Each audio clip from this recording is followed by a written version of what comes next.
Bishop met me real quick when he came here because I was one of the first people he saw because he did his installation 3 days after he arrived in our Synod. So, brand new to the Synod, trying to figure out my way around, but hopefully I can answer all of your questions. And if I can't tonight, I'll make sure that I get the answers for you. And some other people here may actually have some of the answers too as well. So, very good. Before we start with my presentation, I want to ask who has been to the gathering before? You've taken kids to the gathering before? All right, now who hasn't been to the gathering? Are we supposed to do that? All right, so we got a pretty good mix then. I thought it was vacation. For those of you that have been, there's going to be differences this year than there was the last 2 years. It's going to be more like it was the third and fourth times ago than it was the first and second times ago, if that makes sense. It's going to be more like Atlanta and St. Louis than it was like the 2 times we were in New Orleans. All right? Is that a good way to describe it? So what's the difference? We'll get to that in a minute. Okay. I gotta plug you at the beginning to pique your interest and hook you in, right? There you go. I got one of these. So. Can you see that? It's kind of washed out at the top, but I think we'll make it work. I'm not going to read. I've got like 4 pages on what the mission statement of the ELCA gathering is. But the gathering is a unique community by size and scope that exists to accompany young people in their faith journey to claim their baptismal identity and articulate their faith in Jesus Christ. The sermon, the scriptural focus for us in Detroit is going to be the Gospel of Mark. The whole Gospel of Mark. We can read it 3 days. It's not that long. It's the shortest Gospel, so it'll be easy. Alright? That's the scriptural focus. We're going to do many things. We're going to be living among God's faithful people, hearing the Word of God, and sharing the Lord's Supper. We'll proclaim the good news of God in Jesus Christ. We'll serve people. We'll strive for justice and peace. We'll exercise active listening with people in Detroit, respect differences and seek diversity. We'll surrender control, recognize and challenge unjust systems, suspend habitual assumptions. I love that one. Suspend habitual assumptions. Can you say that in English now? That's what I would say. Reflect 3 priorities of the ELCA Churchwide Connection. We'll connect with youth and young adults who we are as a church and strengthen them for evangelical witness in the world. It sounds like a lot to do in 4 days, but it'll all happen. And we'll have a good time while we do it. Now, let's see.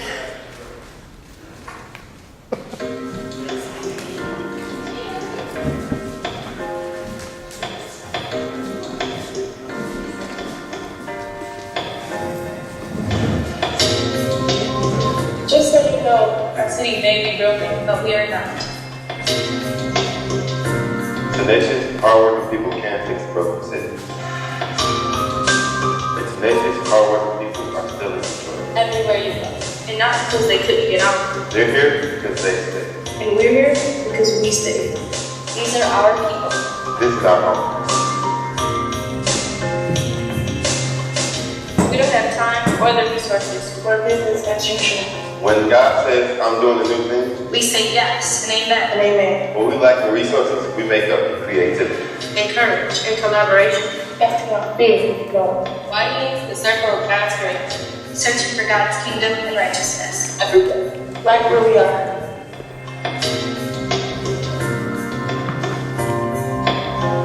Good news, everyone. You don't have to bring Jesus to Detroit.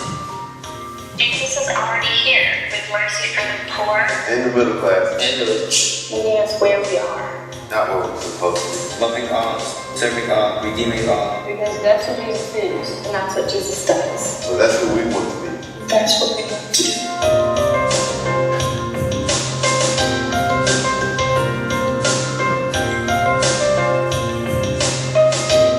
We don't need you to save us. God's got that covered. What we want with all our hearts is for you to stand with us. And kneel and stoop. And lift and build and dance with us.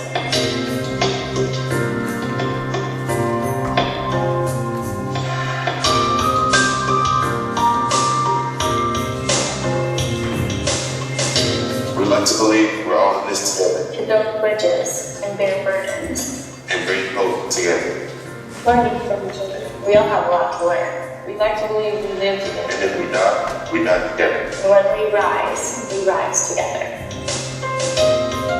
One body, one spirit, also one. One Lord, one faith. One thing, no. Yes. Yes. Yes. Yeah.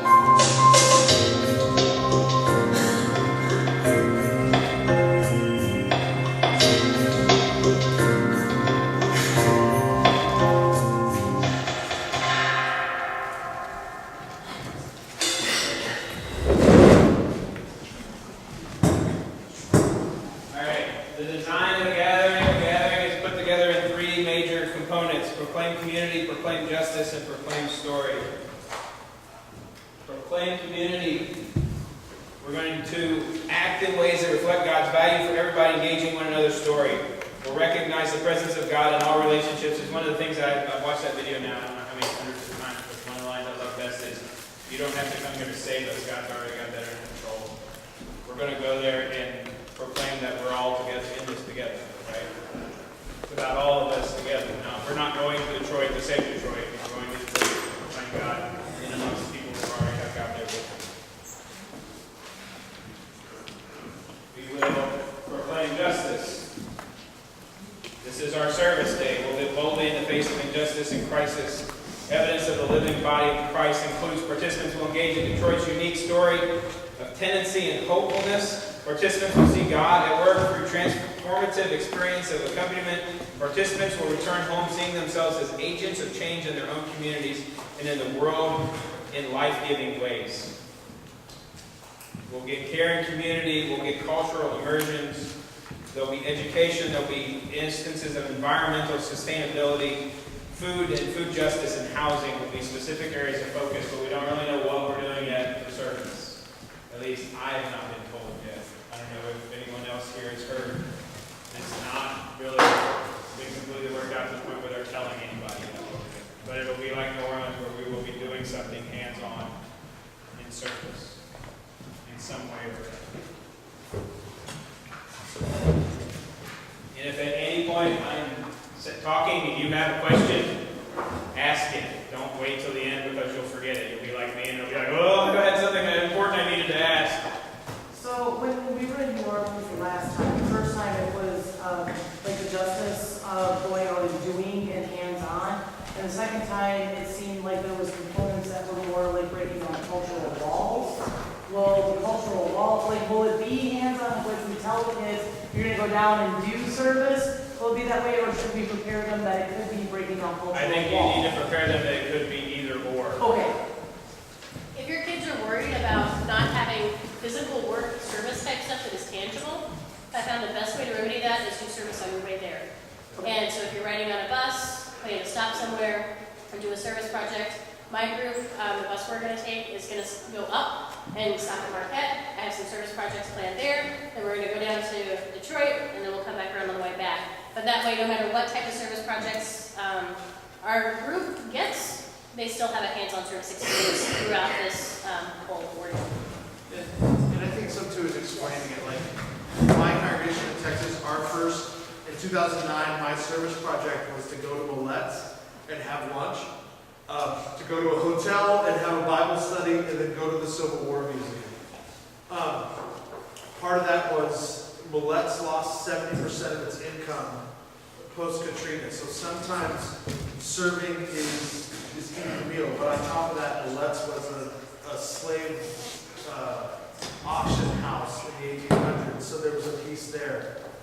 But I always tell the kids, look for places inside there to serve. So the kid that was there, high school kid, was dressed in full Confederate attire, and the group that was there before us kind of poked at the kid a little and kind of picked on him, and he loves his history. And he's very proud of his Southern Confederate roots, and our group kind of just wrapped around it and really found out. And so that was a way that we did service in a untraditional service experience. So. Absolutely. Yeah. I just wanted to clarify, Yeah, because that was something that like I went in, the first time in New Orleans, and then we weren't prepared as well to understand that. So I just wanted Because to it's just make sure. that when you think about service in this tradition in one way, but service can mean way more things than it does in this box, right? It can mean many different things, but it is preparing and doing like what Amanda said, stopping someplace on the way, stopping someplace on the way back, doing some kind of project with the camp. And we'll get to some options on that kind of thing.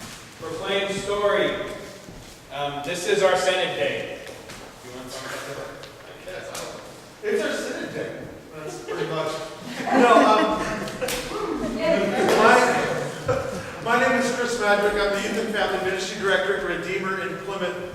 And even though the gathering website has Jerry down as the Synod Day Director, he's not letting me out of Chris, you're doing it. So I am the Synod Day Coordinator. What the Synod Day is it's an opportunity for us to come together as a Synod and worship and study and fellowship and grow together as a whole body.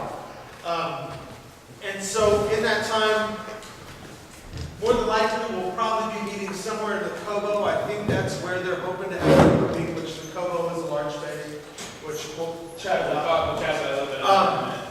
But part of our time will be engaging in worship together with hopefully Bishop Mansell's will be there. And will just be a time for us to gather as a Synod. If that sounds like something you would love to be part of, or you'd love to be engaged in, or you desperately want my job, you have to offer. Trust me, you don't want his job. Please contact me. I don't have any business cards, but I will be more than happy to give you my contact information. You can post on this youth workers Facebook Yeah. page, and Chris is part of that, you'll see it. So Yeah. So are you looking for people to help coordinate the worship itself? Yes. Sure. The last time, I kind of took it, and I was told this time that's not the case. This time, at this point, there's really no decision that's being made.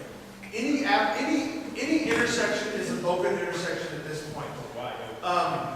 Because personally, I think it'd be cool if we could get various groups or youth that are involved, or open Synod involved in it. That's my hope. I mean, each character is going to, without getting too overwhelming, we don't want it to be like, it sounds bad, but to get to do. But I think there's a congregation that has a youth handbell choir.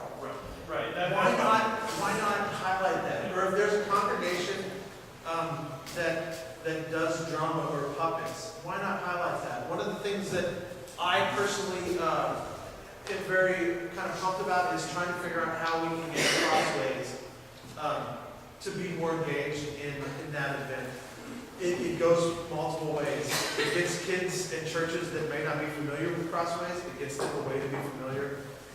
It helps Crossways in a time where they're going to take a hit with the National Youth Gathering in numbers of kids going to camp. The numbers that are already going down are going to go down even Are gonna go further down next even more. summer because people are going to. So yeah, I mean, I'm open. So if that's happening in your congregation as well, if you've got something where you're like, my kids rock at being communion assistants, let me know. Hold that chalice And like nobody else. And however we can do it, because yeah, that's the thing. The old saying, many hands make light work, but many hands make true fellowship and true worship, I think. And so if we can come together as a whole Synod and not, and this is going to sound bad, and I don't mean it to, but not a specialized group. But if we can come together with all the gifts and talents that our Synod possesses, I think we'll be able to do a great thing. And that's one of the things that I want to try to, that I've been talking to Chris and Amanda about ever since I found out I was in this role, is how do we come together as a Synod and go to the gathering as East Central Center of Wisconsin, not as individualized groups from East Central Center of Wisconsin. Make our presence known as a Synod. We need to come together to do it. And by the way, Chris and I did not. We did not do this on We purpose. did not plan this on purpose here. But it works out, right? Right, it does work out. There you go. Another thing for the Synod Day that I did in Texas, and Chris probably did it in Texas when he was there, Amanda probably had it in Texas when she was there as well. We actually had a shirt for the Synod. Like we'll have a shirt for the national gathering and we'll all be with that, but then we as a Synod had a shirt that we wore on our Synod Day. It was put out on the Facebook page for somebody to try to do a design for the youth, to try to do a design for the shirt. I went ahead and contacted Old Lutheran, and told them what we're thinking about, and this is what they came back with. Chris and I still want the youth to try to draw something, though. If they can come up with something, if you can't tell what this is, it's Martin Luther. It's supposed to be riding on Broad. But it's a hot dog. We can work on that. With cheese wheels. With the colors, right? The colors, green and gold. So we've got all of our, the Harley's from Milwaukee, but it's still close to ours. What's Wisconsin? There you go. So, But as Jerry said, you would love to have, this is something funny. else that would unite us and put us together. This is funny and this is great. But if you have a kid in your congregation or an 85-year-old woman in your congregation that is a great artist, please. Because I actually, since talking to Old Lutheran, I actually now have a contact through my congregation that can probably get us shirts cheaper than Old Lutheran will be able to do, and it pumps money into our Synod too, because it's the local person. So not to go against Old Lutheran, because the owners are Packer fans. They're from our area, so not to go against them. But So I'll pass this around. But yeah, take a look at this. But yeah, if you have somebody in your congregation, anybody that can draw or wants to do something like that, please have them create a concept and get it to you and get it to me or get it to Chris. Jerry, there's kind of a perceived timeline. We need that like October, end of October, or It would be good to have designs in probably end of October. Seems awfully quick now. 'Cause it's I would- like 6 weeks I would away. think by the end of the year, Yeah, let's That would say still give us- 'cause- mid-December. As long as we have about like December 15th. because we're looking at maybe what $4, $5, $6 a shirt, somewhere in that range. These shirts ordering, and I gave him a rough number, and he's just sent me the whole list of if we ordered X number. And I think it was like, they were like $7, $8 a shirt. So we're really not talking about adding that much more on. We'll get I have a whole breakdown of money if you haven't thought about that yet later in this. So hopefully you've already thought about that a little bit. Oh, But I don't. have a breakdown on money in here later, and adding $9 to what I'm going to show you is not going to be anything. can I offer a suggestion? Yes. On your December 15th date? Can we make that December 1st? Yeah. Because we No, that's start fine. rolling into the holidays and we're going to lose the kids. No, that's And I fine. think if Yeah. we say we gotta have it by December December 1st, we'll get.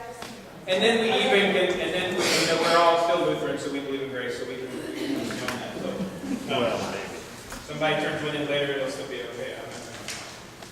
Where we at? This is back to it. Community life. Community life is going to start early in the morning, early-ish in the morning, not quite as early as things started in New Orleans, and go throughout all day in the Cocoa Center.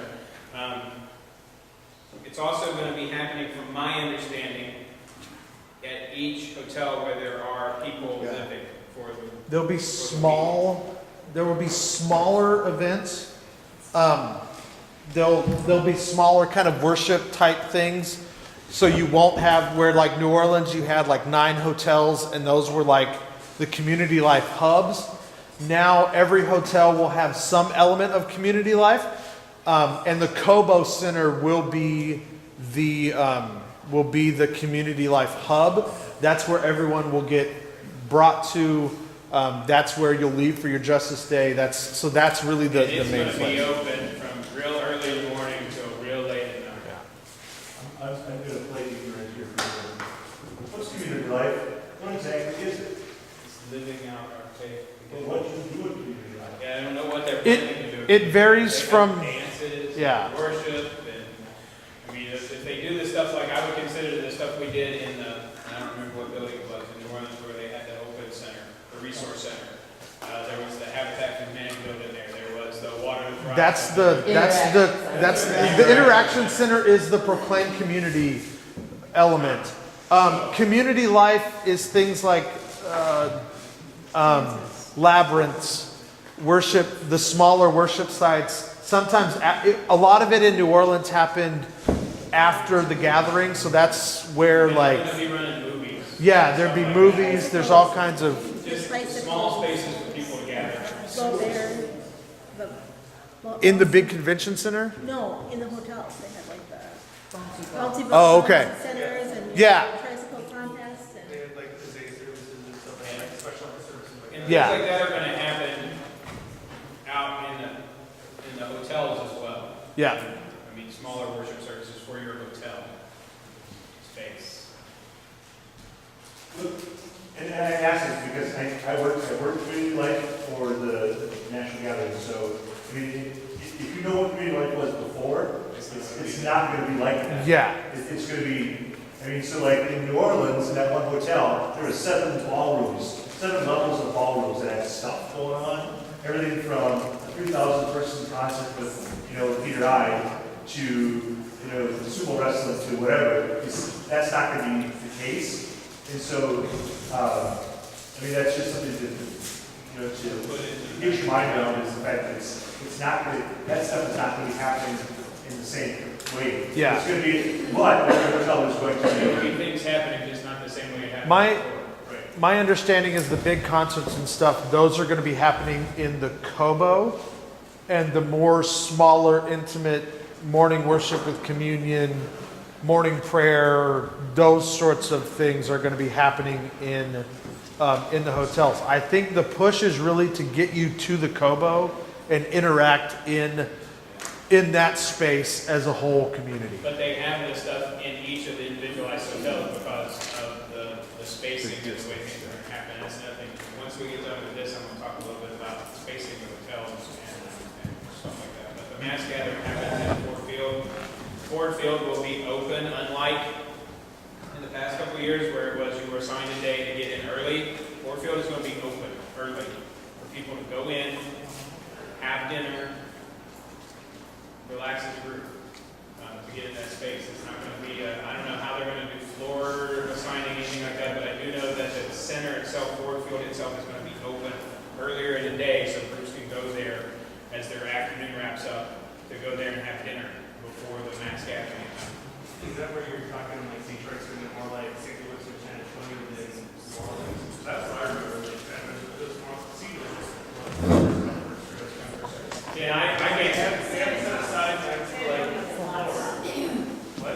In San Antonio, we were locked up until they opened up like hours before the next gathering. Yeah. And I honestly, I've only been to one, and that was the last one in New Orleans. So I can't speak to. I just know from conversations I've had with other people that Atlanta and St. Louis are more like. And the big change this year from New Orleans is the fact that we're not centralized. In New Orleans, you can walk to everything. Ain't going to happen in Detroit. Just ain't going to happen. Some of us are going to probably have a 45-minute bus ride one way. In the morning and at night. You're going to come in from your hotel and stay in Detroit.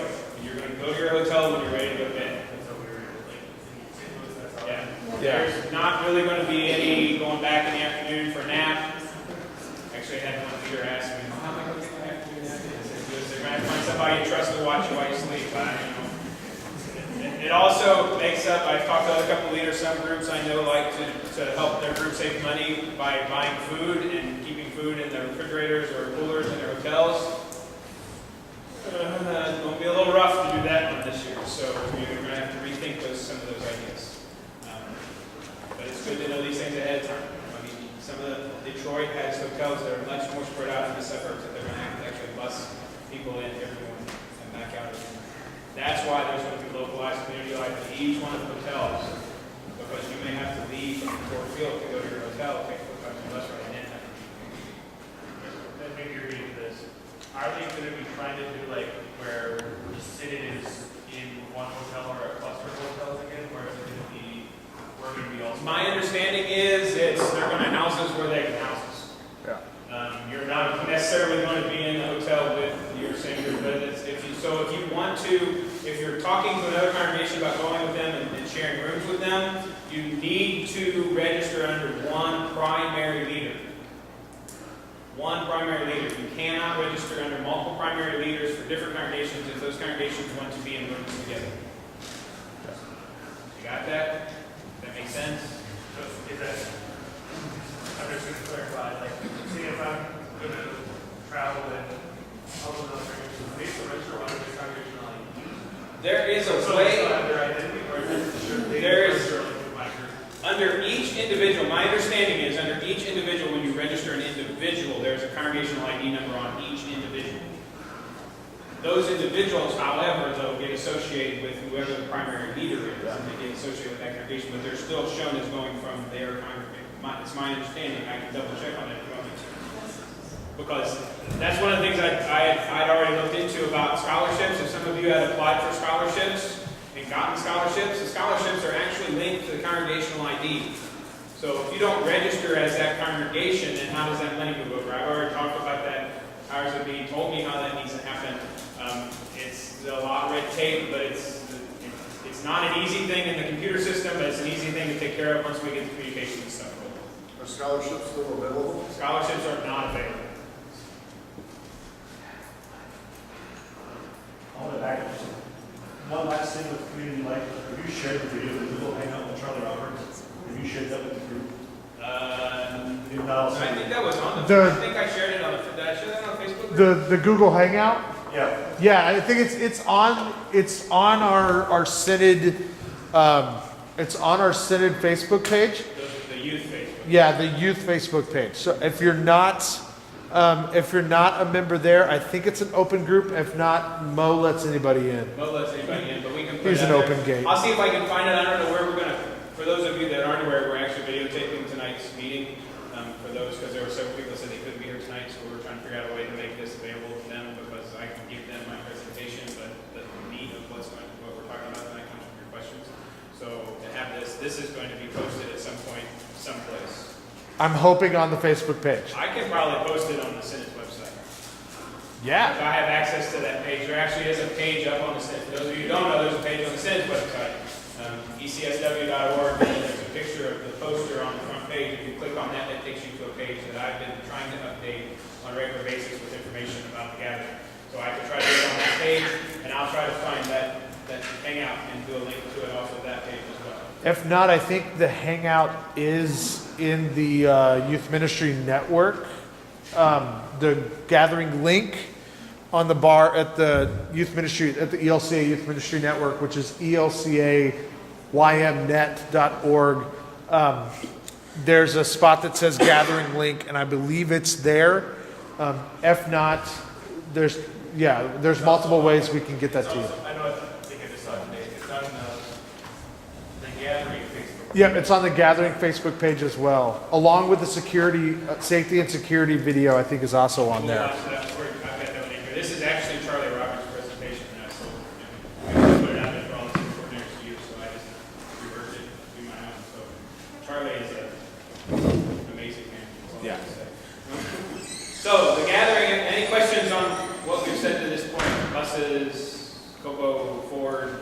So the hotel life, once we leave Fort Field, if we're 45 minutes away, are we going to have to go to the hotel life in that area? You don't. We go somewhere else, and at the end of the night, still have a bus ride back to our hotel. That's an awfully good question. Well, thank you. I have no idea the answer to that question. I don't. The way the Google Hangout implied, I think you get. You get one right in. You get a voucher for one in and out. So. And there'll probably be a set bus schedule that runs to the various areas. So you might be able to. It just might. You're going to have to watch the schedule once we get there. Yeah. How they've got the schedule set up for the transportation, but you will get what's going to happen is anybody that registers that's going on a bus, they're going to want to know that because then they're going to want to try to subcontract with that bus if you're not going to use your bus. So then the gathering people are going to use the buses to create the schedule. Most of you'll get, like Chris said, you get one voucher in, one voucher out each day. You have your own van, you'll be able to take that. Yes, so we can walk. There is. My understanding is there will be parking available downtown, and you should be able to park in that. My understanding is there will be parking available. There's also a bunch of other people coming that might be bringing a van. Right. So, yes. So, and that's another thing too. The mass gathering time, from what I understand, is actually being pushed back. It will be later in the evening. And so I think some of that is to kind of deter you from wanting to go places after the mass gathering other than your hotel room. So, yeah. I'm just going to introduce myself. I'm Brad Dock. I'm the pastor at St. John's in Marion, and I've been doing work with the gathering, the Dome creative team, and I was the guy who put together your bus thing, and I've also been doing some work with the communications team. And what they're doing this year, because of everybody being so far out, is they're pushing everything back. So if you remember New Orleans, some of you had a bus launch time at 6 o'clock in the morning, and they're pushing that back so that it's going to be more like 8 or 9. And they're doing it so that you can, because the Dome is not going to start until later at night. And so basically the Dome's not going to get done until 10:30. But they're doing it so, partly because they're trying to adapt to a young person's body schedule. And what young people get up at 6 o'clock in the morning in the summer, right? And so that's part of why, but also because if you're 45 minutes out and your bus launch is leaving from Ford Field at 6 in the morning, and you're 45 minutes out, that means you're getting your way up at 4:30, ready to get on the bus to get to town. And you are. So that's all part of it. So. And you become everybody's favorite at that point. I'll be taking a cab. I don't know. But my understanding is everything is being built. So that once you're there, once you're there, you're there. You're not going to go. That's why I said you'll get on the bus, come in, when you're ready to go to bed, you'll get back on the bus, you'll go to the hotel. That's what it'll be. So the Polo Center and Ford Field are close enough to go between. Yeah, you walking. They're closer than most of the hotels were to the Dome in New Orleans. Oh, Together.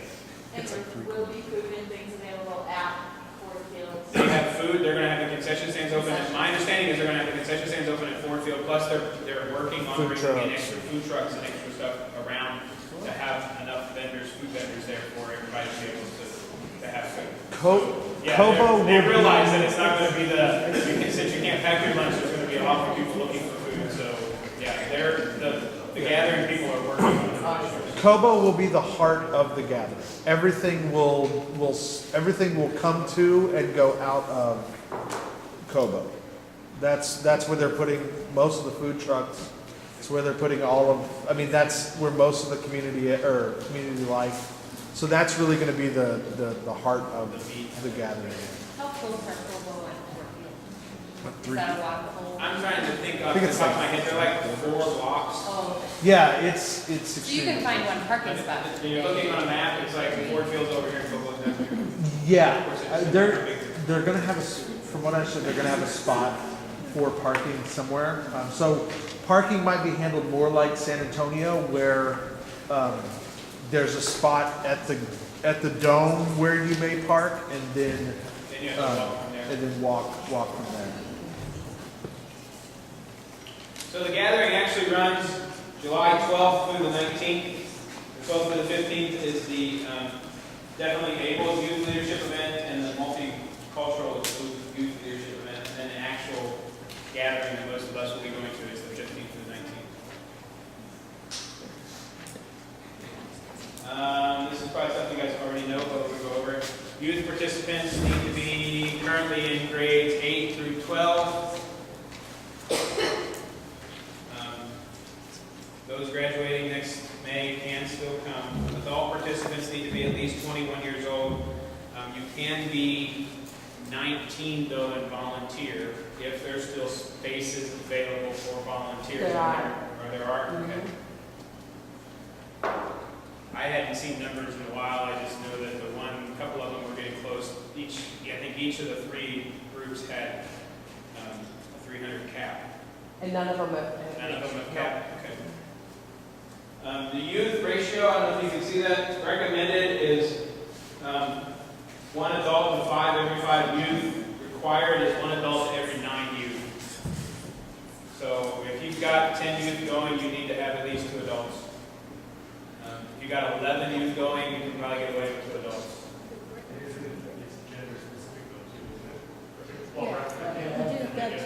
Yes. Yes. I'm going to say yes, just to be on the safe side with that question. I'm assuming that the rooms are going to be assigned to the congregation. Our congregation did not have adults. The congregation I went to did not have adults and youth in the same room. So I don't know how that's handled by other congregations.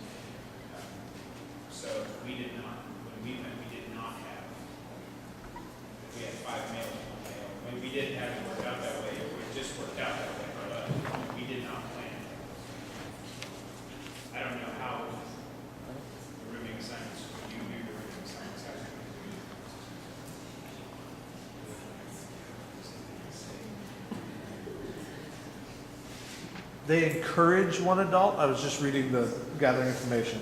They encourage one adult per gender, but the requirement is the 1 to 9. So gender doesn't matter. Gender doesn't matter because you're.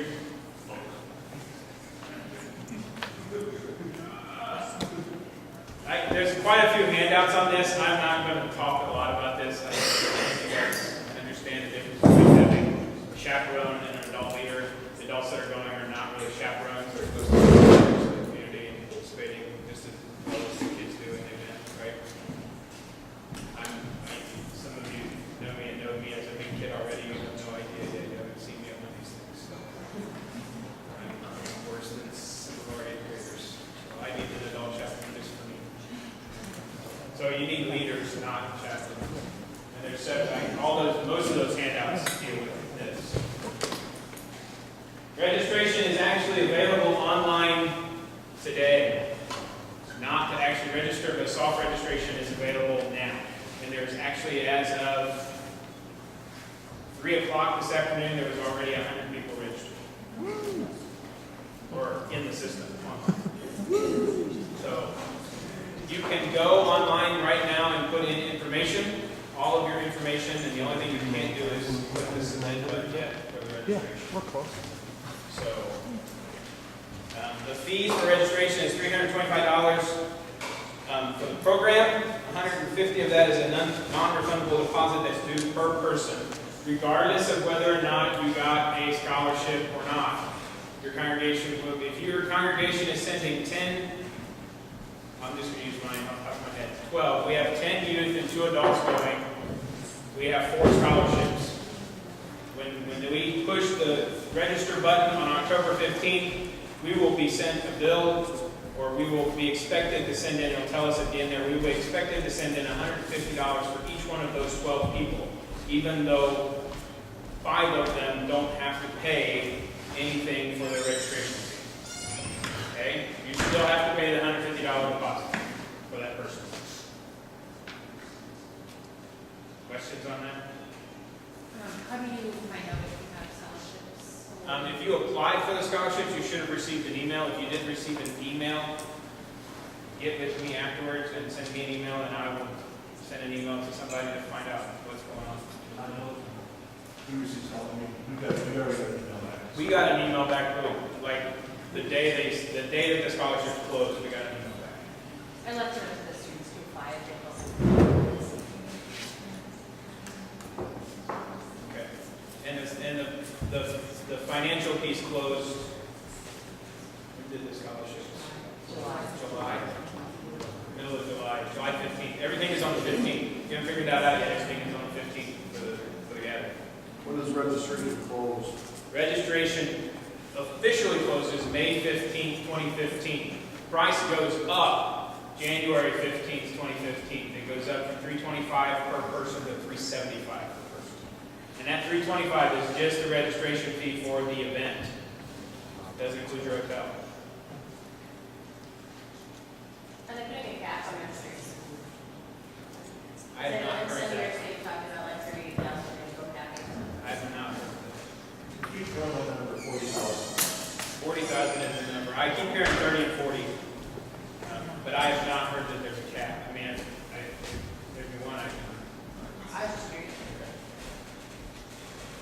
So, for registering, you would recommend just registering once you have committed now, and is it then possible to pay out? It's possible for you to add people to your registration through the 15th of May. And when you register, you have to figure out who in your group. There needs to be one person out of your congregation or group, if you're going with multiple congregations, who is the primary leader. They're the primary contact person. They're the person that's going to get all the emails from the gathering to tell them about where your hotel is, what your service event is going to be, any updates that need to come from the gathering are going to go to that leader. And that is the contact point person for the gathering. In past years, it's been very difficult to change the hotel part of the reservation, the number of rooms that you need. Yeah. So if you do add more people later than your original registration, can you still add the hotel information on that as well? That might be tricky. Hotels are going to be As long as they're in before the 15th of January, you'll be fine. Because my understanding is hotels are not actually going to be assigned until just before the extravaganza, which is the end of January. According to the documentation and the paperwork from the gathering people, you will find out by March 15th where your hotel is, and at that point you'll have to make payment for your hotel. But the rumor mill has it that we will know at an extravaganza where your groups will be housed. So as long as you have people registered before the 15th, which is the time that the registration goes up anyhow, so they say $50. That's better. The more people you know now to get in the system now, the better.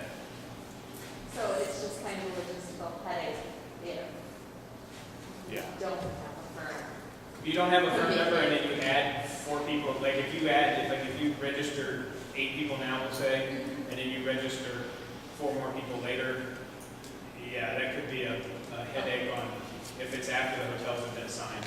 Because there may not be another room for those 4 people who are going to the same hotel that you're in. Well, and as far as the hotels go as well, don't be too exorbitant, but, you know, be generous at your hotel rooms, because you can always whittle down your hotel rooms a lot easier than you can add a hotel room. And it's hard to scramble last minute for events to sleep in. We're going to get to that in a moment, which is, I know all of you are probably thinking what you're thinking and what the gathering tells us to do. They're 2 completely different things. I was curious if you guys know what like an average cost for the hotel. Okay. That was my thing, is that the registration? In the years past, you had levels that you could choose from, like, you know, is that gone? Like, My understanding is they gave us one set number for hotel rooms. So we'll get okay, that's probably better. So now we're going to talk about transportation there.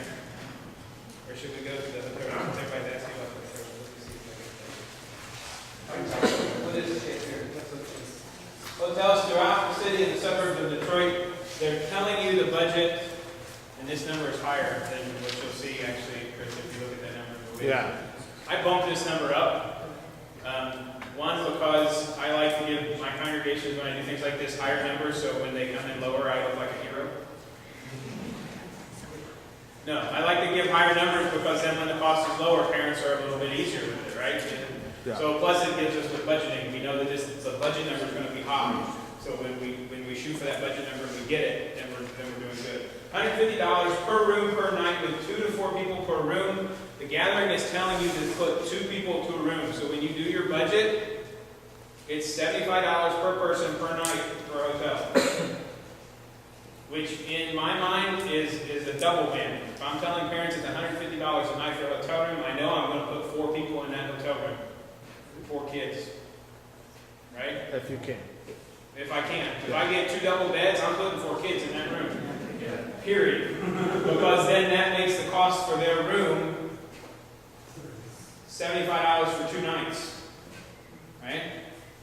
So that just cut a huge amount out of the budget number that we put out for our parents to have to raise for this thing. So they're saying it's like $130. I think the actual number is like $135 per room per night. 2 to 3. Then they actually say 2 to 3, not 2 to 4 people. And Synods will not be housed together, but as it says here, they will make an effort to put us all in the same place. Which means you're not going to be in the same hotel as the people sitting around you right now, unless you register together under one primary leader. So You're our primary leader. Register as a synod under one primary Perfect. leader. No.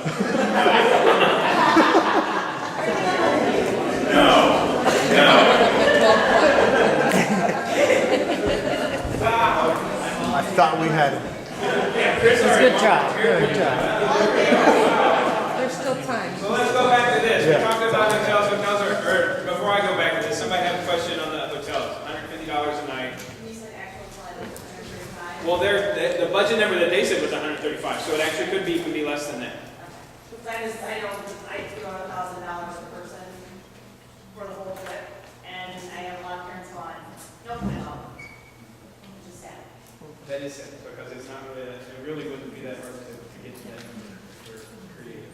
Do you know if they're gonna honor the same price if, say, you would arrive Monday evening or Tuesday evening, or is it just sure the hotels are going to be open the whole week. That's like 12 through 19. Yeah. That's my understanding too, is as soon as Mile and Dial and Right. Ooh, I didn't Dale. see that. Dale Thank you. and Mile. Dale and Mile come, that opens up the gathering rate. It's usually 2 And if days you want to go before earlier, For 2 that after. too, yeah. Just as a thought, I did New Orleans for $810 as a kid. And I don't think that, now that's everything, that's registration, that's hotel, we gave each kid $100 for meals on the way, so, and I had 13 go.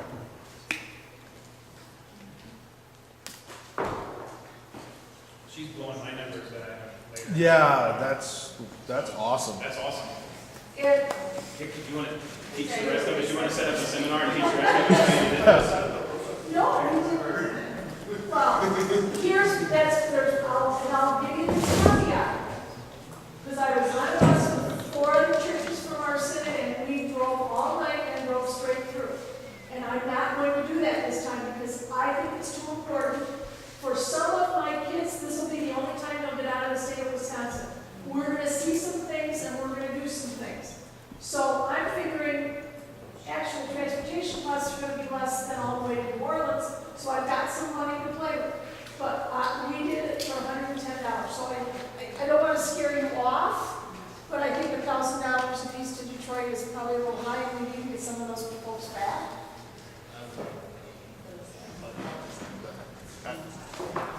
Well, my estimate is going to completely scare you off. But this is what we're going to need in this. You can, for the transportation, you can ride the Synod bus. There actually is a Synod bus, or there's workings on a Synod bus. To go to the gathering is $135 a person. I let Brad did this more than I did, so I'll let Brad speak to this more than me. So I've been working with Nationwide Travel out of Appleton, and the guys I've been working with, they've done buses, group buses for LCMS, national conventions, Wells national conventions, other Protestant places. So they're very familiar with national gatherings and how all that works. The $135 a person gets you on a bus to Detroit, and then pick you on a bus from Detroit back to here. And then once we've got a number of people established, they're going to establish pickup points. So for instance, if there's enough people who wanted to get on a bus in the Shawano, Clintonville area, bus will pick up here and we'll go. And he'll establish all that. He'll cover all that stuff. But again, $135 is no frills. It's bus ride there, drop you off, and the bus driver will see you again, whatever. Because what they're hoping to do, what Nationwide's hoping to do, and why they can do it for $135, no frills, is they're going to subcontract out while they're in Detroit. So you won't have access to that bus if you go with the Synod in Detroit. And so that's kind of how that works. So if some of you want to, and he's willing to, and there's also on your sheet a price for a bus for a 46 or a 47 or a 56. And that price on there is actually cheaper per person than the $135. But the catch there is, he's only picking up one spot. So like, if you want, so say again, because I'm from this area, say if we got churches in Clintonville and Shawano and Marion, we agree on one spot in Clintonville to pick up, then and we got enough to fill that bus. And he told me that they're going to do their best to fill the bus. So he doesn't consider it filled at 40 or 47. He considers it filled at 45 or 46. I mean, so know that as well, that a full bus means a full bus. But if you decide to get a bus, like I said, say there's 30 of us going from Shawano, Clintonville, Marion, right? And we take the 47, we can still get that bus, and it becomes your bus. It becomes our bus. And again, it's just a drop off in Detroit, so they can subcontract out and then pick up and then bring us back. If you want to do a side trip, those are possible. They're going to be a little bit more depending on what you want to do.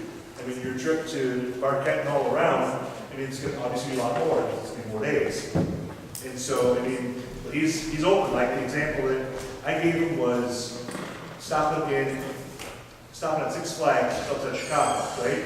And we spent, put Six Flags for a day and then on to the next day or whatever. They're open to that, they just need to know what it is. But he would rather it just come from one or two people than 600 churches calling and saying, hey, what's going on? So if you would like to work with the Synod to secure that, talk with Jerry or I, and we can do that work for you. I mean, if you want to If go you talk over- to me, I'm going to give you to him. So if just you want to go with another company, you can. But this, like I said, this is Yeah. nationwide, and they've got experience doing this, and I mean, $135. When is your bus tentatively leaving then? That will be decided once we have the. I think the big thing that we talked about was leaving on Tuesday, so we got there Tuesday night, Yeah. the day before. Okay, that's what, because you were talking about starting on the 12th and going to the 19th, but it doesn't technically start on the 15th.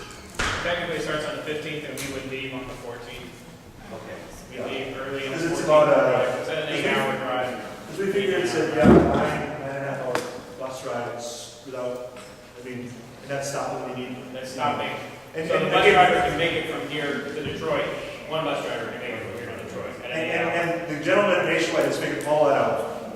And so he said, all we have to do is our cost is $135. Person, that gets you a pickup spot, and that gets you there and back. And if you're interested in keeping the bus instead of having it subcontracted out, then it'd be a different price, and you have to talk about it. So if we put the option one where you drop out of Detroit and then return on that bus, the 135 per person, what do you do for transportation when you get to Detroit? You'll get a voucher, we talked about that, you'll get a voucher for your trip in and a voucher for your trip out from the gathering. The gathering will subcontract with some of these buses, and you'll get a voucher to ride the bus. Okay. You'll get one trip into downtown and one trip out of downtown a day. It might not be the bus that you rode to Detroit on, but you will get a bus ride from your hotel into town. And that $135 again is them subcontracting out. It's them knowing that we're going to send several buses from the city, knowing that it's going to. So if you call Cat Nationwide and say, hey, what I'm going to do is the deal he's going to give you is probably going to be different. It's probably going to be higher because I've worked out with them that we're going to have multiple buses going. If you don't do multiple, whatever. So even if you want to do your own bus and do side trips, you might get a better deal working for this than you would doing. And I'm not saying you will. Work your own companies, do that, by all means. But between Jerry and I and a couple of the folks, we called 4 or 5 companies, and this was the best deal. Yeah. You two can do out. Who wants to go, right? Well, then I'll go. Okay, there you go. If we only have like 3, 4, 5 people going, and we have to get to another bus somehow, and if we don't want to drive straight through, is there some place that we can contact, a church or something like that, that we can go with? I would say the best thing would be if you're on Facebook, the best way would be to throw it out on that Facebook page. Hey, I've got 5. Does anyone else want to share it? I think that might be the best, other than calling congregation. I mean, that would Because last time I went, Pastor Todd Merkin died 2 weeks before the Synod Assembly, and so they asked if I would go. I said, so it was kind of like I was totally green going into this. I didn't know nothing about it, so I'm learning a lot right now. So we ended up going with Appleton Group. We had 2 kids. Yeah. So we went with Appleton Church. And what I would say is I would even talk to your conference. I mean, let your pastor know whatever. So if they go to a conference meeting, they can, Jerry and I are in the same conference, and we come together, and he can say, I've got 5 kids going, you got any kids going, can we, that might be a way to do it. So that at least it's somewhat, you're not driving, hours to meet up with a bus. But that's, yeah. We had 6 last year, and we in Plymouth, and we just met in Fond du Lac on our way down, and we went with the Synod bus. Okay. Or not last year, in 2012. Not ignoring honest. No, yeah, we got like a bunch of hands, so. I just want to know, if anybody's from the Oshkosh area, one of our members works for Owens Buses, and we got a quote from them, just throwing it out there, and they said, if you contacted them, they would probably give you the right rate, but they have a 32, a 40, and a 56 passenger. The 32 was $3,500, the 40 was $4,500, and the 56 was $4,500. So we're trying to see if our member will go down with us. So, but, you know, once we get scheduled, I'll throw it out on that Facebook page, so. Can you repeat those numbers real quick? It was 35, 45, and 52. It's not exact, I couldn't find the email, but, Is that a coach or a school bus? the 32 passenger is, it's a minibus? It's a minibus, it's not like a school bus. A short bus. Yeah, it's like, yeah, it's like a party bus. It's a party bus.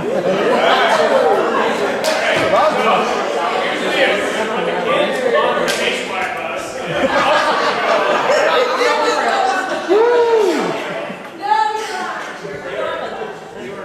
And if that's the case, I will be the primary leader, and we're all going on the board. Sounds good to me.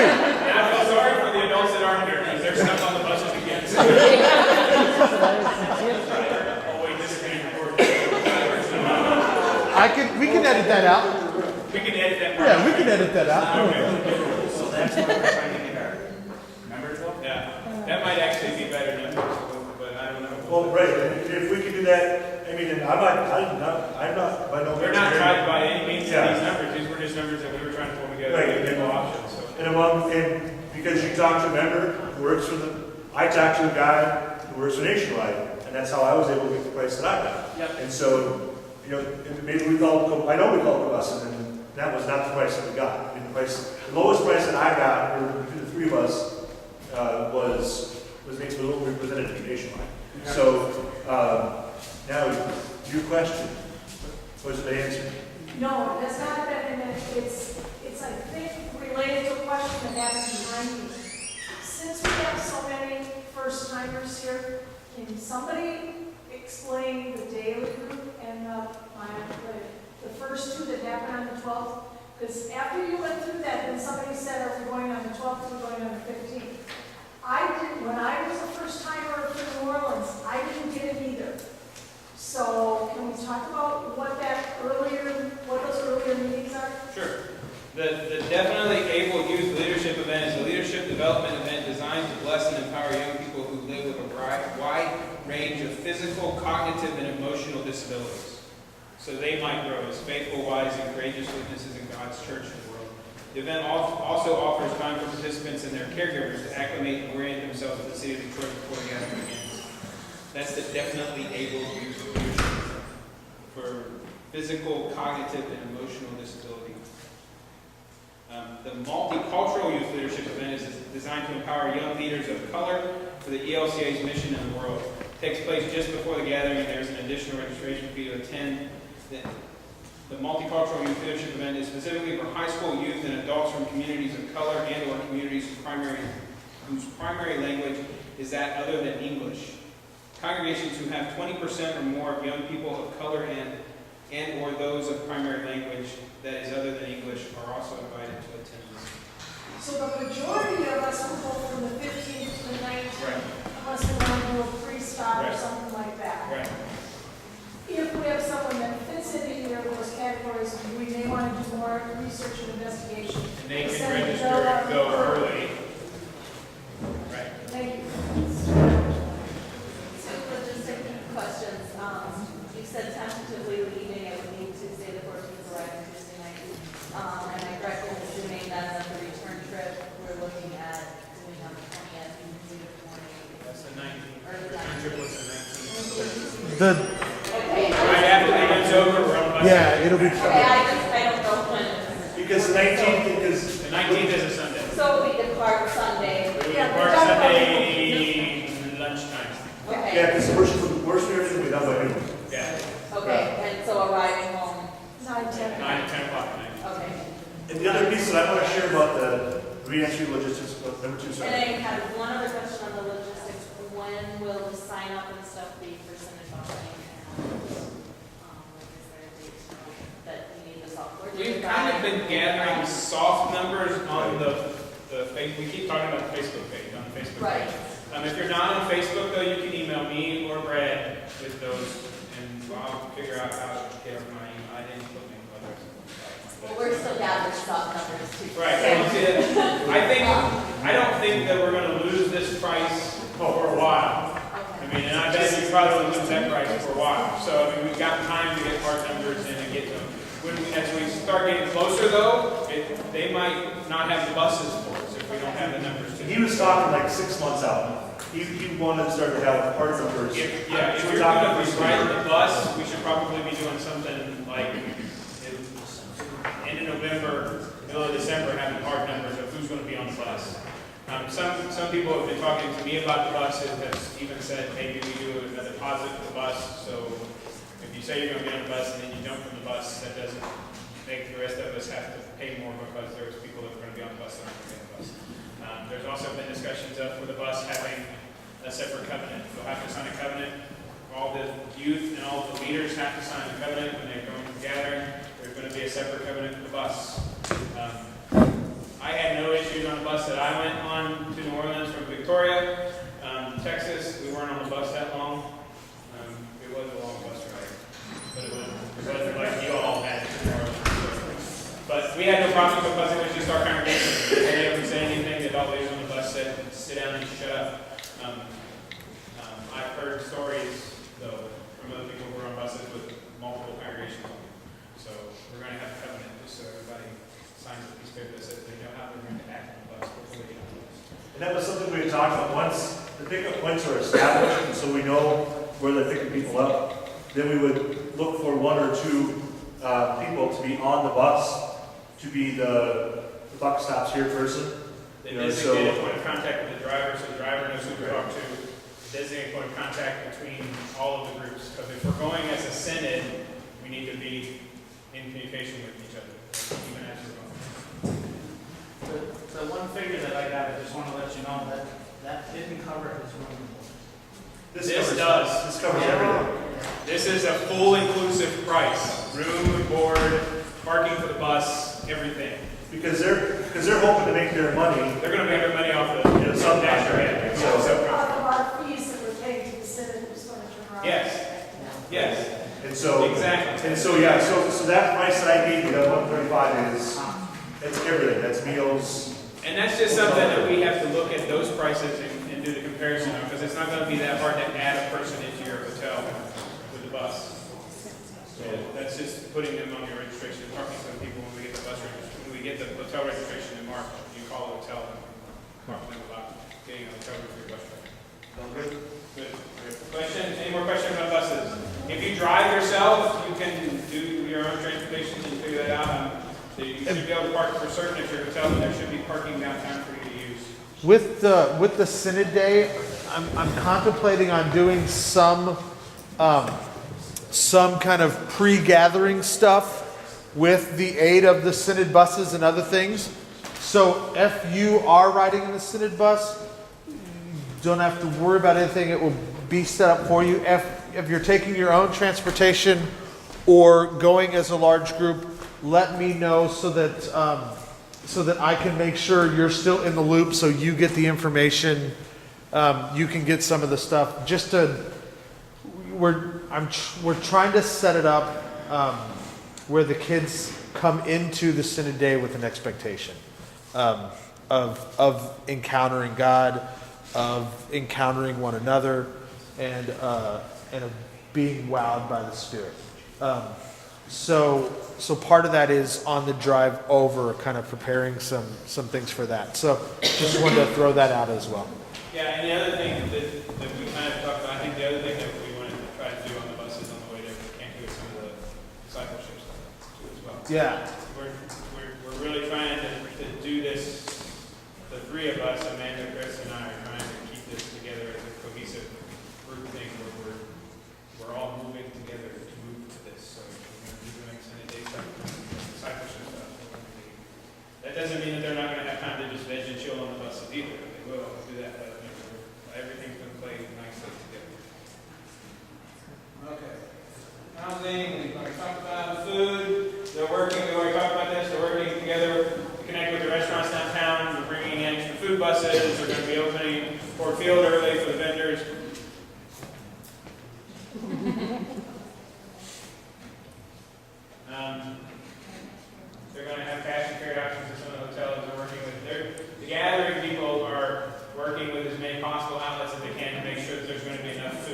Detroit for us when we get there. Okay? Does that mean that they're going to have it right? Maybe, maybe not. It's hard to say, but you know. I believe this is video.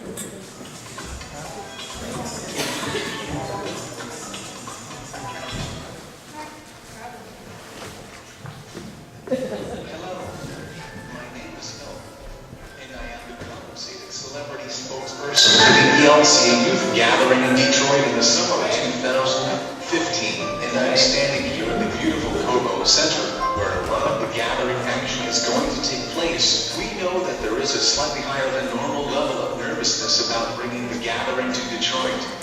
We've heard your concerns about safety and security, so we thought it might be good for you to meet Pastor Sean. Sean is the team leader for safety and security for the gathering.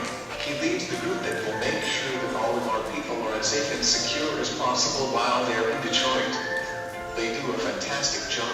I'll let Pastor Sean tell you about what his team is up to. Hi, my name is Pastor Sean Gannon. I'm pastor just outside of Buffalo, New York. And I'd like to take just a couple of minutes to talk to you about safety and security for the upcoming 2015 ELCA. Plug your ears. As you know, it's happening in Detroit, and I have the distinct honor of working for the third gathering in a row, as the team leader for safety and security. First of all, I'd like to tell you a little bit about our safety and security team for the upcoming gathering. Our security director is a retired New York City Police Department lieutenant with 20 years on the job, who currently serves as the security director for Pace University in New York. He spent his career keeping people safe in urban environments, and he spent his time now keeping young people safe in their college environment. He's perfect for the job. Our medical director is a charge nurse in one of the busiest level 1 trauma centers in Ohio. And when she's not working at her own hospital, she's at work throughout the region and the state, helping other hospitals deal with crisis and trauma as they come in. Our team is incredibly gifted and qualified specifically for the needs of the gathering. But before I talk any more about that, let me say this. I'm a pastor of a rural church in upstate New York. One of the unique aspects of our area is that we have a conference-wide youth director and many conference-wide youth events. Those include numerous overnights throughout the year, and this is the guy I am. I don't let my kids go to one of those gatherings without me, and I don't let those kids out of my sight the entire time we're there. Safety isn't just an issue for me at gatherings, it's an issue for me all the time. I can appreciate all of your concerns, and I'm glad you have them. These young people's parents have entrusted us with their safety while they're in the city of Detroit. And I hope you know that me, the pastor who won't let my kids out of my sight, is very comfortable sending my kids to Detroit because I know that we're on it. That we as a team are working harder than ever, as we do every gathering, to ensure the safety of our young people. That we're in constant contact with the authorities and with the departments at work in the city of Detroit to make sure everywhere our children go, they are safe.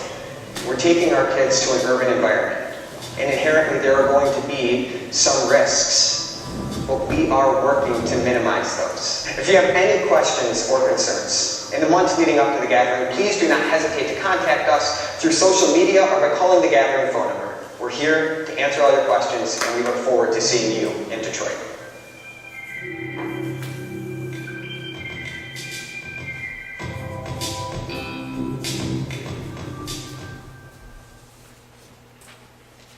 I've had a lot of people ask me about, is it safe to send our kids to Detroit?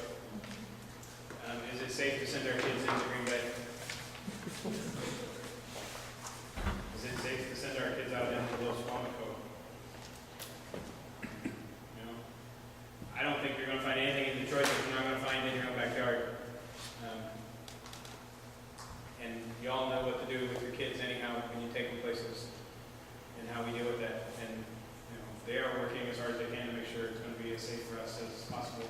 Plus, the other flip side of this is you have to look at it is the city of Detroit is not going to want any kind of bad publicity, so they're going to be working their tails off to make sure that when 30,000, 40,000 Lutheran youth descend upon their city, that nothing happens, because they don't want the publicity from something bad happening to one of these youth when they descend upon their city. So, everybody is working as hard as they can to make sure it's going to be as safe as possible. Which, sending them to Detroit can't be even that much worse than sending them to New Orleans.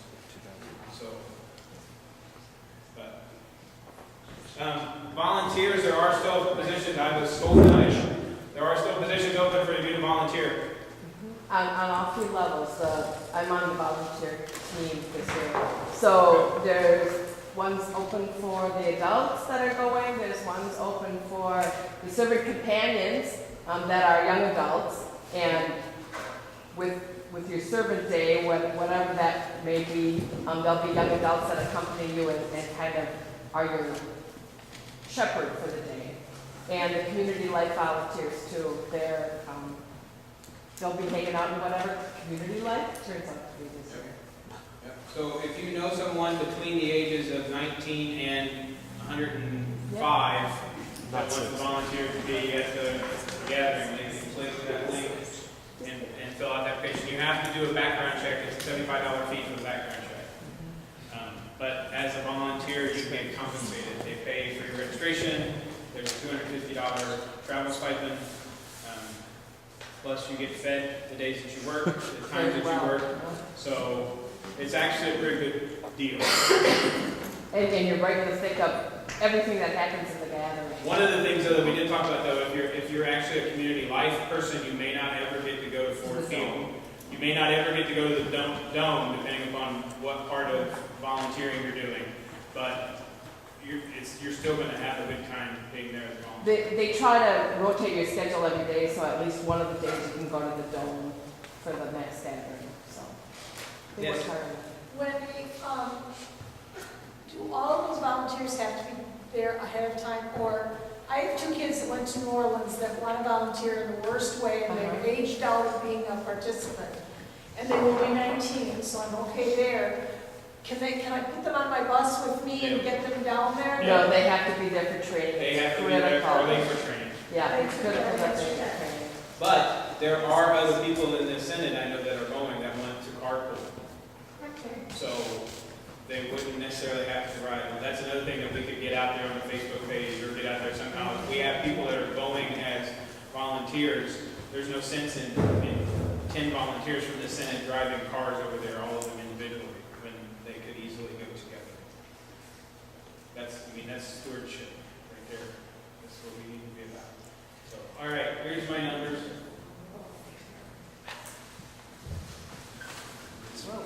Registration fee of $325, travel $135 per person, counseling at $375, $5. 5 nights, that's Tuesday night, Wednesday night, Thursday night, Friday night, Saturday night. That's a double occupancy. Food at $300, that's $50 a day, 6 days. Estimate is $1,135 per person. That's the numbers I did. That doesn't mean you can have to do your numbers the same. These are the numbers that I did for my congregation.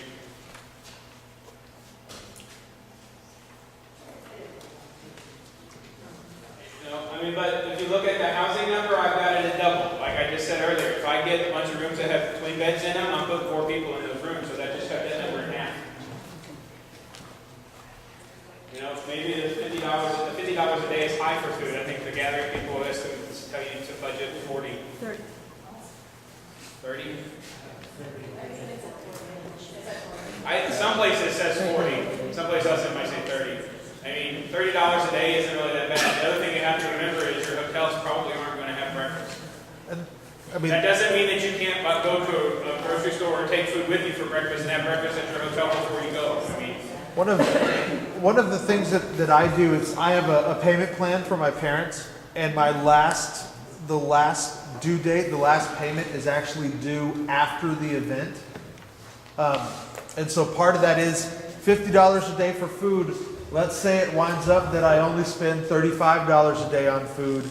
Then I can come back to the parents and say, you know what, we were able to save some money while we were there. So your last payment of $125 is actually $105 or $95 or whatever the case. So that's an option. I would much rather have that extra food money, so that way if I get there and my kids are tired of eating at the food trucks and they want to go to a nice sit-down restaurant, we have that fund available. Or the Hard Rock or wherever.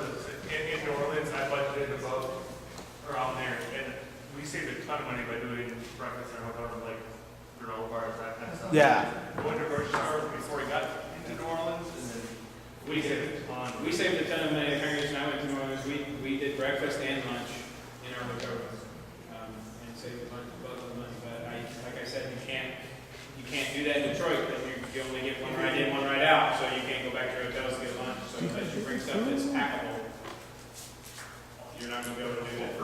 And then you're going to be carrying it everywhere you go all day until lunch, and then you're carrying the bags that you kind of did all day, the rest of the day. One of the things, if you're not checking out the Facebook group for, not just for our Synod, but for youth workers in general, there's been people from Detroit who have said, if you know what hotel you're going to be in, you tell us what kind of food you want, we will go out, our youth will go out and buy stuff at the grocery store. We will have it waiting at your hotel for you. I mean, so I would go, that conversation, so what you're doing is you're getting money into Detroit that way. Yeah. I mean, you're getting those churches, those youth groups involved and you're coming there. And then you're not having to haul that stuff on a bus or however you're getting there. I mean, so I would ask you to please do breakfast that way, but please don't take it with you. Part of the reason we go to these kind of places is to pump money into them. So we're helping the economy by going there and buying groceries there.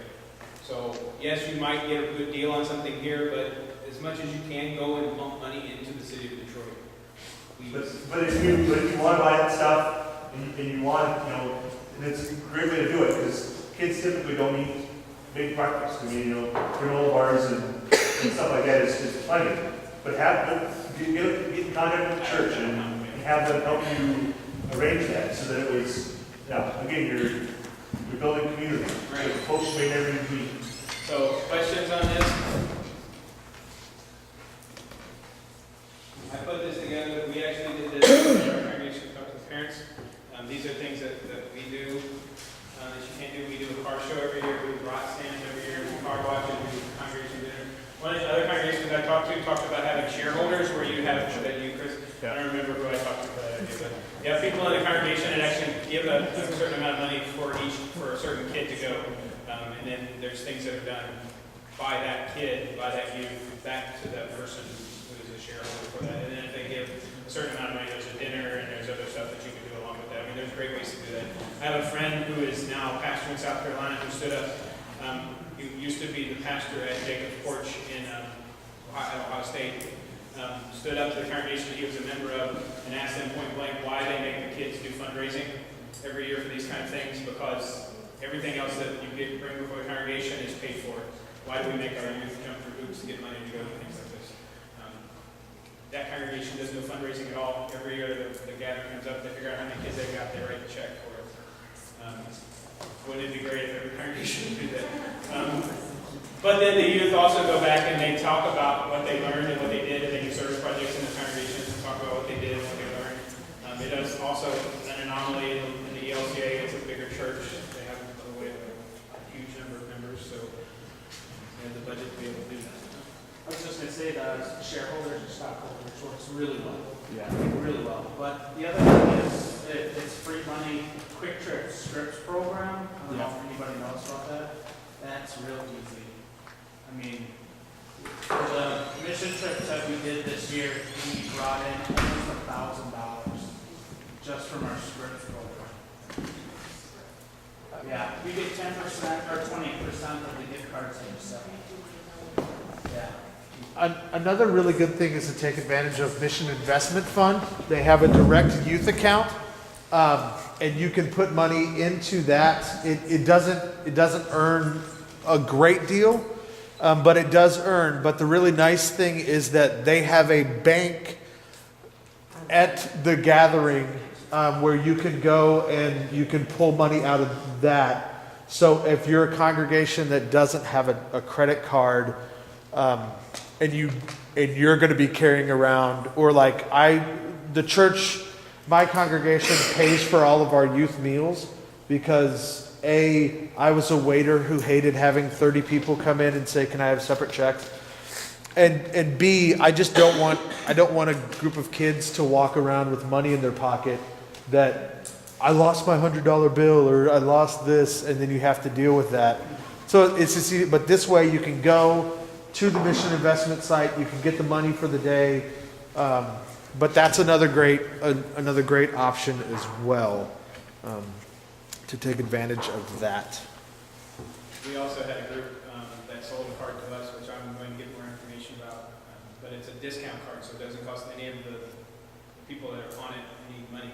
You just have to give a discount. Somebody comes in with it. It was $10 for the card, and the group that sold it to us got $8. I'm doing the save it or shave it.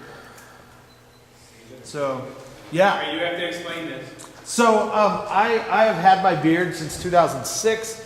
And when I first got, I'm also from Texas, and when I first got up here in 2011, thank God it was a mild winter, because one of the fundraisers we did was a polar bear plunge between my pastor and I. And if we raised over a certain amount, then both of us had to jump in. And my pastor's dentist wrote the check for the difference, so that we both had to write in while he was on vacation. So I had to give him a call while he was on vacation to let him know that when he was coming back that Saturday, the next day, he would be jumping into Lake Michigan with me. Yes.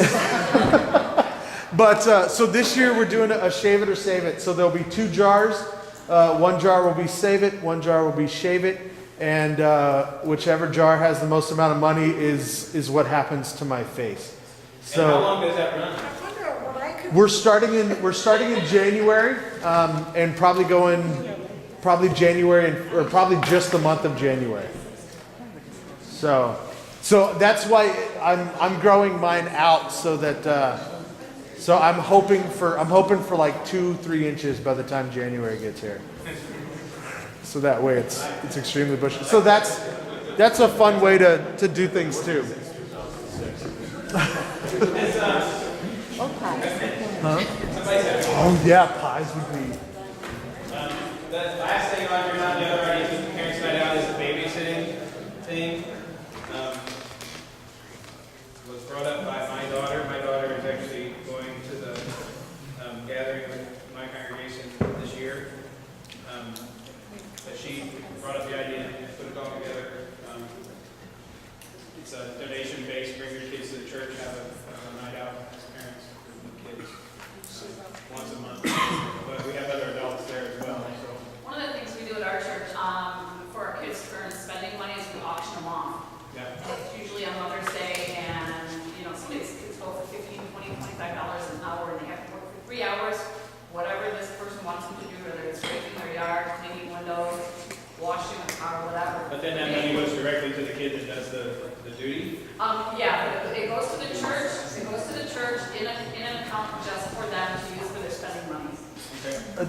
Another thing I'll add, one of the things we do, and we're seeing the benefits of it this year, with our fundraising money, we do a 60-30-10 split of all of our fundraisers. So 60% goes to our current summer trip, 30% goes to the National Youth Gathering, and then 10% goes into our Youth Benevolence Fund that we can donate out as the kids see fit.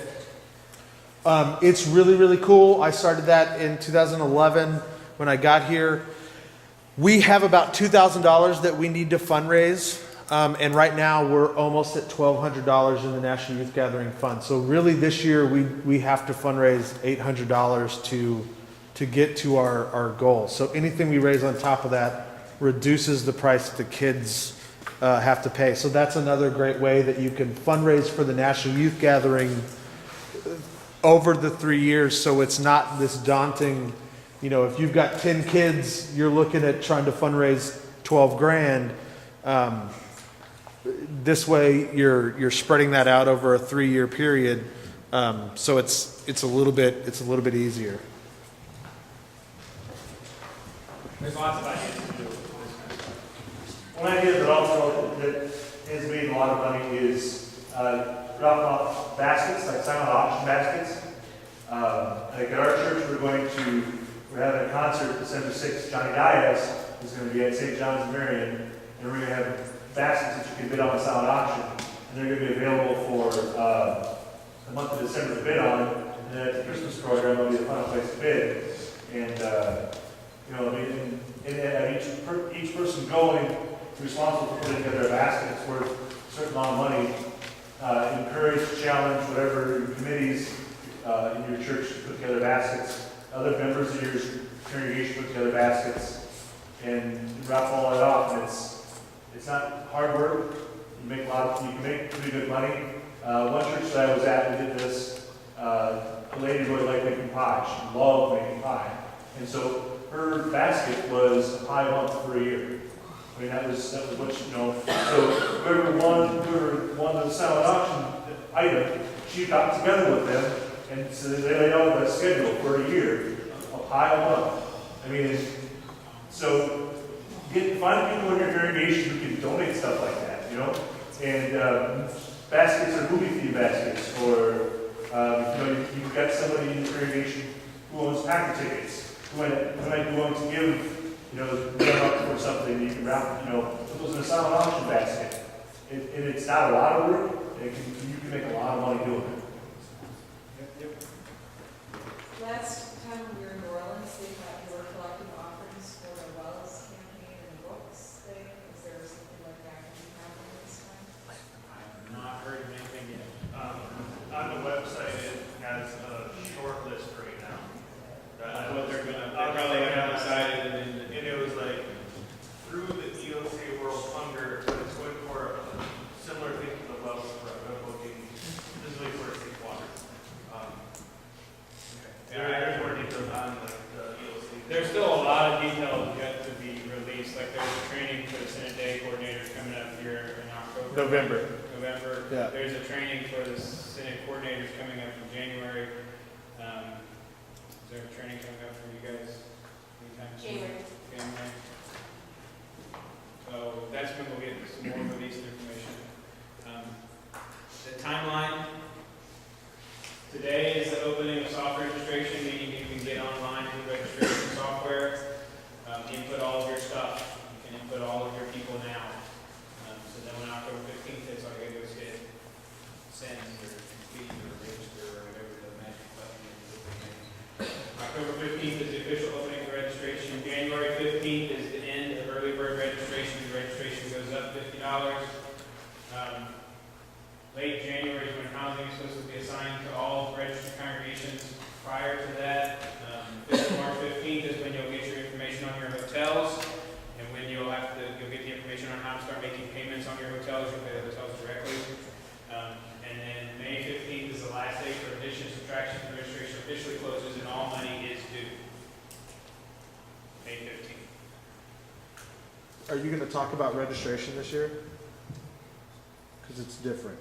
Is it different? It is different. So I will share the good news.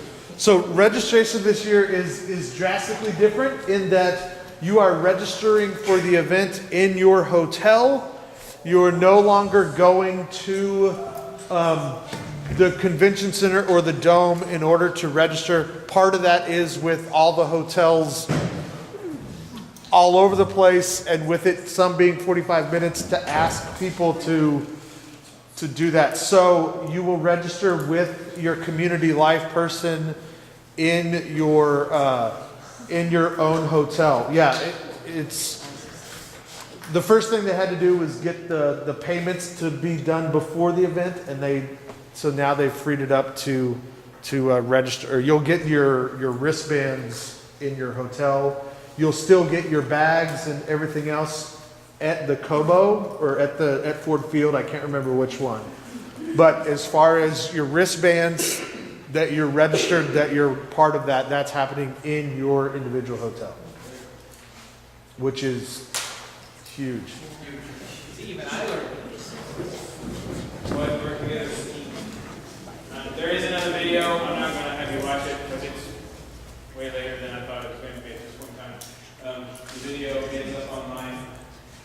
Available to see. I believe it's actually even on if you go to ECSW.org, click on that banner, the poster for the National Youth Gathering. It's one of the videos that's actually up there on that page.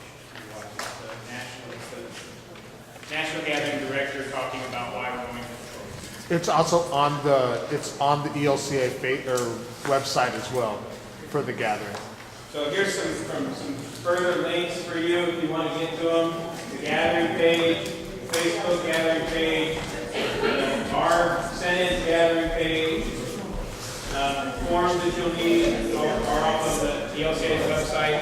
If you want my email address, I will shout it out to you right now so you can write it down. It is sjpastor. That's sjpastor at bayland.net. You can also get it by going to the Synod's webpage, clicking on the poster, going to the webpage because it's at the bottom of the page. So send me any questions you have.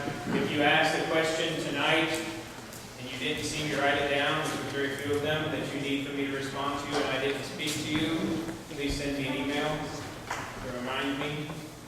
That's good for all of us, and then I can put answers up on that webpage. Please look at that webpage out there on our Synod's website. That's where I'll be updating information. But at any point in time you have a question, you have a problem, you have anything, email me, call me.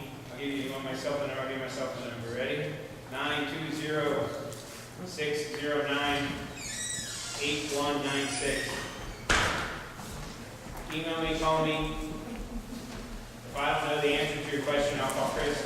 I'll call. I have a contact person. And I'll be on the call to get you the answers to that. Do you have any other questions? I have an advertisement.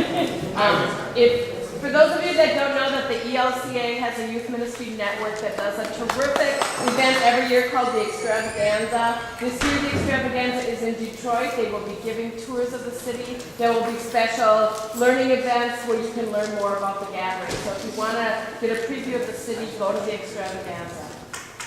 Yes, go to the Extravaganza at the end of January. That'd be a great thing to do.